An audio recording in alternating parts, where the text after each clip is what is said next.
Praise the lord అండి. ఇప్పుడు మనం మన ప్రభు అయిన దేవుడు మనకిచ్చిన తన మాటలను చదువుకొని జ్ఞాపకం చేసుకుందాము.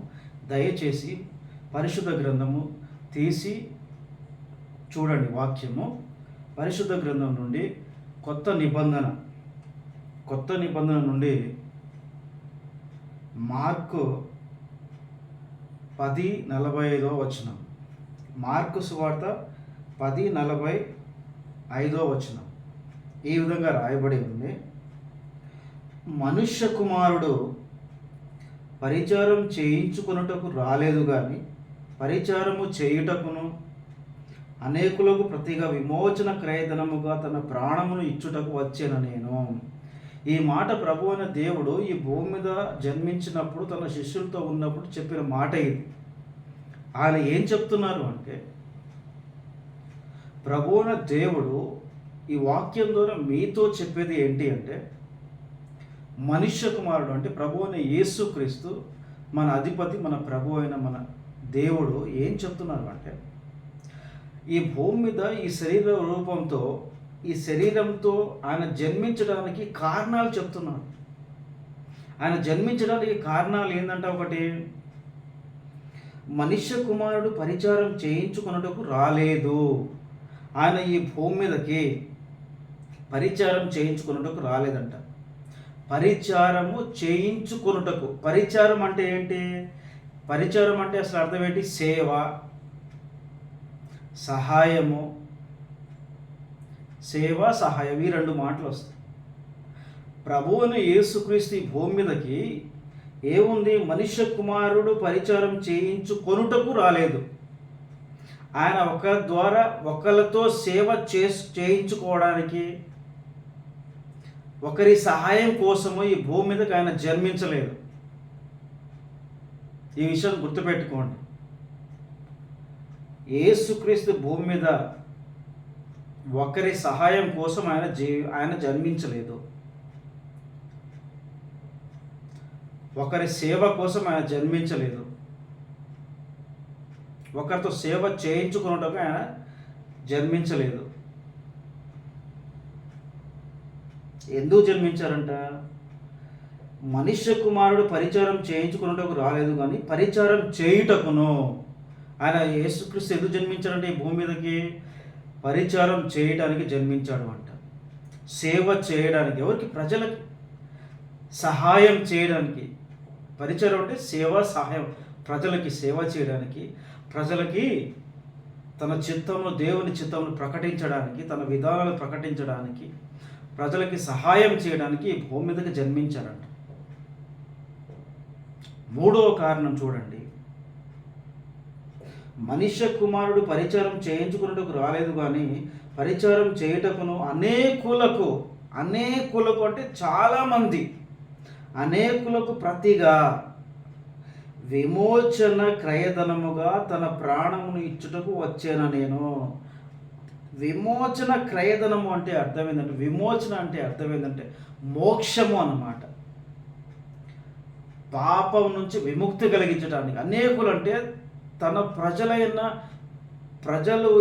ప్రజలు ఈ భూమి మీద చేసిన వారి పాపముల నుండి, మనం చేసిన ప్రతి పాపము నుండి మనల్ని రక్షించడానికి, ఆ పాపము నుండి మనల్ని విముక్తి కలగజేయడానికి, వాటి నుండి మోక్షము కలగజేయడానికి, ఆ పాపం నుండి మనల్ని విమోచన నుండి విడుదల చేయడానికి, పాపం నుండి పరిశుద్ధులుగా, నీతిమంతులుగా చేయడానికి ప్రభు అయిన దేవుడు పాపాత్ములైన మనల్ని పరిశుద్ధులుగా చేసి విమోచనించడానికి, పాపం నుండి విముక్తి కలగజేయడానికి ఈ భూమి మీదకు జన్మించాడు. అయితే మన పాపం నుండి మనల్ని విమోచన కలగజేయడానికి ఆయన ఏం చేశాడో తెలుసా?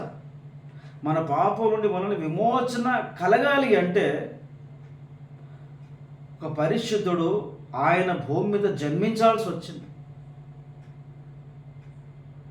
ఆయన పరిచారం చేయించుకున్నట్టుకు రాలేదు, పరిచారం చేయడానికి భూమి మీదకి వచ్చాడు. రెండవది ముఖ్యమైన విషయం ఏంటి? మన కోసం మనం చేసిన పాపాల నిమిత్తం ఆ పాపాల నుండి మనల్ని రక్షించి పరలోక రాజ్యానికి మనల్ని వారసులుగా చేయడానికి, దేవుని రాజ్యానికి, మన నిత్య జీవంకి మనల్ని వారసులుగా చేయడానికి ఆయన శరీరముతో ఈ భూమి మీద జన్మించాల్సి వచ్చింది. ఎందుకంటే ఈ శరీరంతో మనం పాపం చేశాము. ఇదే శరీరం మీద ఆ పాపానికి తగిన శిక్ష పడాలి. మరి పరిశుద్ధులకే కదా శిక్ష రావాలి. పాపాలు అంటే ఆ శిక్ష ఒక పాపిని శిక్షించడం కంటే పాపులందరినీ ఆయన ప్రేమించి మన మీద ఉన్న మహా కనికరంతో మనం చేసిన పాపాలన్నిటినీ బదులుగా మన శరీరం మీద మనం చేసిన పాపాలకి మన శరీరం మీద మనకు రావాల్సిన శిక్షను ఆయన యేసుక్రీస్తు తన శరీరం మీద ఉంచుకున్నాడు. మన శరీరానికి రావాల్సిన శిక్షకి బదులుగా, మనకు రావాల్సిన శిక్షకి బదులుగా యేసుక్రీస్తు తన శరీరాన్ని అప్పగించాడు. అసలు ఆ శిలువ మీద మరణించాల్సింది మనము, ఆ బాధపడాల్సింది మనము, ఆ హింస పడాల్సింది మనము, రక్తం కార్చుకోవాల్సింది మనము. అయితే యేసుక్రీస్తు మనకు బదులుగా మన పాపం నుండి మనల్ని రక్షించడం కోసం, మనల్ని విమోచన చేయడం కోసము మన శరీరానికి బదులు తన శరీరాన్ని అప్పగించడం. అందుకే చెప్తున్నాడు ఆయన, అనేకులకు ప్రతిగా విమోచన క్రయధనముగా తన ప్రాణము ఇచ్చుటకు వచ్చినను. ఇక్కడ క్రయధనము అంటే అర్థం ఏంటంటే చెర నుండి విడుదల చేసే నిమిత్తము ఇచ్చే పైకము, శిక్ష లేకుండా చేయడానికి ఇచ్చే పైకం అన్నమాట. ప్రాయచిత్తము. క్రయధనము అంటే అర్థం ఏంటంటే ప్రాయచిత్తం. క్రయధనము అంటే అర్థం ఏంటంటే విడుదల కోసం ఇచ్చే సొమ్ము, జరిమానా చెల్లించేది. క్రయధనము అంటే డబ్బిచ్చి విడుదల కల్పిస్తారు గట మనకు భూమి మీద. చెర నుండి రిలీజ్ చేయడం, విమోచన చేయడం, విముక్తి చేయడం, హాని నుండి తప్పించడము, కాపాడటము, రక్షించడం, అపరాధంకి ఇచ్చిన శిక్ష లేకుండా చేయడం. కాబట్టి మనకు ఏ శిక్ష లేకుండా మన పాపం నుండి ఆయన మనల్ని విమోచన చేశాడు. ఎవరు? యేసుక్రీస్తు. ఎలా? తన ప్రాణాన్ని ఇచ్చి మనల్ని ఆయన ఏం చేశాడు? రక్షించాడు. మన పాపం నుండి ఆయన మనల్ని విమోచన చేశాడు. ఇప్పుడు మన ఈ నిత్య జీవనంలో ఒక మంచి ఉదాహరణ చెప్తాను. మన దేశంలో ఎంతో ప్రజలు, మన దేశం మొత్తం కూడా ఒకప్పుడు వేరే ఒక దేశానికి బానిసలుగా ఉండేది. చెరలో ఉన్నాం, హింసలో ఉన్నాం, బాధలో ఉన్నాం.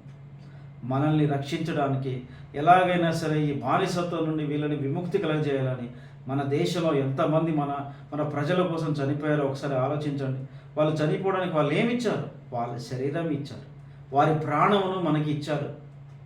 వాళ్ళ ప్రాణం మనకి ఇచ్చి ఏం చేశారు? చెర నుండి మనల్ని విడిపించారు. ఆ విధంగానే ప్రభువైన యేసుక్రీస్తు ఈ భూమి మీదకి జన్మించడానికి ముఖ్య కారణం ఏంటి అంటే, మనం చేసిన పాపాల నుండి రక్షించి పరలోక రాజ్యానికి, నిత్య జీవంకి దేవుని రాజ్యానికి వారసులుగా చేయడానికి ఆయన భూమి మీదకి జన్మించి శిలువ మీద ఆయన మరణించాడు. ఇదే దేవుడు మనకి వాక్యం ద్వారా చెప్తున్నాడు.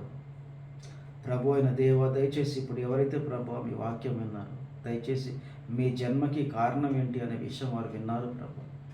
దయచేసి ప్రభు మీ జన్మకి కారణం వారు తెలుసుకొని ప్రభు ఇక్కడైనా సరే మిమ్మల్ని నమ్ముకొని ప్రభు మీ మీద బలమైన విశ్వాసం కలిగి జీవించే విధంగా, మీ మార్గంలో జీవించే విధంగా వారికి సహాయం చేయమని మీ అతి పరిశుద్ధమని యేసుక్రీస్తు నామములో ప్రార్థిస్తున్నాం తండ్రి. ఆమేన్. Praise the lord.